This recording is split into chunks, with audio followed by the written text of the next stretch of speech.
My name is Julie Pisani. I work with the Regional District of Nanaimo, coordinating our drinking water and watershed protection program. I'm going to be going into our program as a whole in our afternoon session, so if there's questions about that, we'll direct that to the afternoon session. But right now I'm going to be speaking about our Community Watershed Monitoring Network. So to start off, here's a map of the Regional District of Nanaimo with the streams and tributaries all highlighted in blue here. So you can see our region extends to the north as far as Deep Bay, and to the south as far as Yellow Point Cedar area, and then inland to the Mount Arrowsmith, Cameron Lake area, bordering on the Alberni-Clayoquot Regional District to the west of us. And so what this illustrates is just how many watercourses, streams, rivers, all these tributaries there are within our region. And what it also illustrates is that these rivers, streams, and tributaries cross jurisdictional boundaries. So I can place our RDN boundaries on the map, and I can show you where Nanaimo's boundaries and Lanceville and Parksville and Qualicum Beach's boundaries are, but the streams and creeks overlap these boundaries. So with all these creeks and streams and all these watercourses within our large region, it begs the question, well, how do we go about understanding the health of all these surface water sources? And so, I kind of package it into these elements. We need to collect data. So we need to have that water quality monitoring, that oversight, that information. The data is really important. But we also need to involve the community, have the buy-in on the local level, and have participation with people who care and people who live within these watersheds, creek sheds. And it requires a long-term commitment. This isn't just a 1 day, 1 week, 1 month, or even 1 year. It's not even a single decade endeavor. This is a long-term endeavor to really learn more about the health of our watercourses and track the health over time. So this lofty proposition, I think, requires this key ingredient, which is partnerships. So what I'm going to speak about a little bit in my 3 minutes I probably have left now is the regional coordination element as the key to success. It's cut off a little bit, but that's okay. So that's where we've established this long name that Paul stumbled over, and I'll try and not stumble over myself, which is our Community Watershed Monitoring Network, CWMN, which covers essentially looking at surface water quality indicators in as many creeks as we can across our region. And we coordinate this regionally through our drinking water and watershed protection program. What this serves to do is to fill gaps in the existing or the pre-existing provincial network of water quality monitoring sites. And we provide direct support to local stream keepers. So further to this, let's look at the partnerships that are central to our Community Watershed Monitoring Network. We have the stewardship groups, so the volunteer stewards who are out in the stream, they're the boots in the stream collecting that data.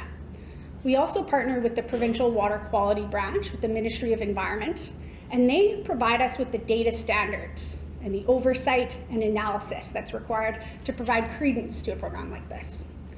We also partner with private forestry. So for an example, Island Timberlands provides land access in the upper watersheds that are privately held within our region that they own, and provides safety gear for the stewards that are going up into the upper watersheds to collect data.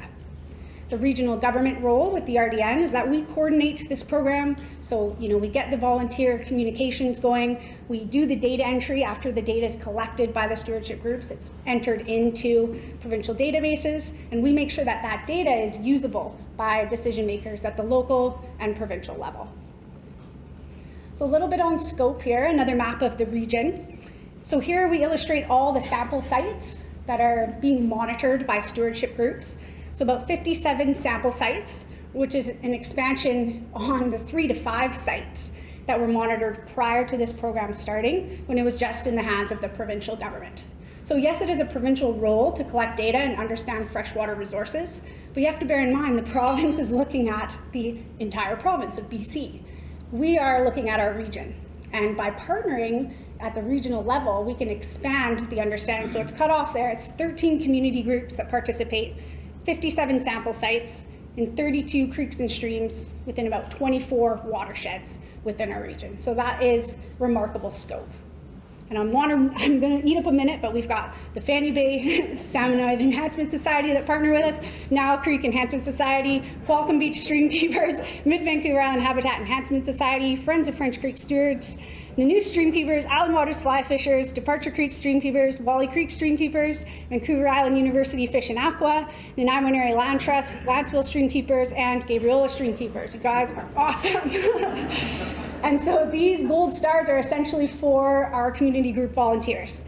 They are the ones who go out and collect the data on the streams. They're trained to provincial protocol, so we through the RDN provide that training, but that's handed down to us from the Ministry of Environment to ensure a high standard of data collection. Samples take place once a week for 5 weeks in the low flow summer period and once a week for 5 weeks in the fall flush period.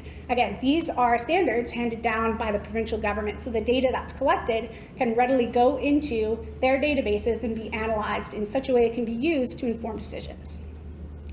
So what are they sampling for? These are the key 4 baseline parameters that are being monitored. It's turbidity, which is the particulate matter that can enter the water through sedimentation and such. Temperature, dissolved oxygen, so key parameters for aquatic health. And specific conductivity, which can be an indicator of groundwater influence in a creek or stream. And again, these were selected based on provincial government direction as to what baseline indicators would be the most useful. In terms of equipment, we do use monitoring equipment, again, recommended by the province as the best for this task. And that's coordinated through our program in terms of purchasing the equipment, maintaining, calibrating the equipment, providing that training, doing the data entry after the data is submitted, as well as the QA/QC, so quality assurance, quality control, and through partnership with the province as well as Island Timberlands.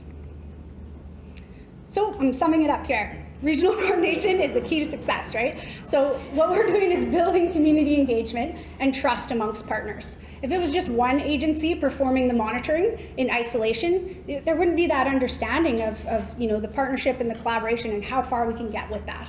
So by working with stewardship volunteers, forestry, the province, and the regional government, we can gain a stronger understanding of the state of our streams. So we now have insight onto way more creeks than we previously had when we just kind of left that to the province. And that allows us to advocate for our region and influence decisions when it comes to local planning and water sustainability.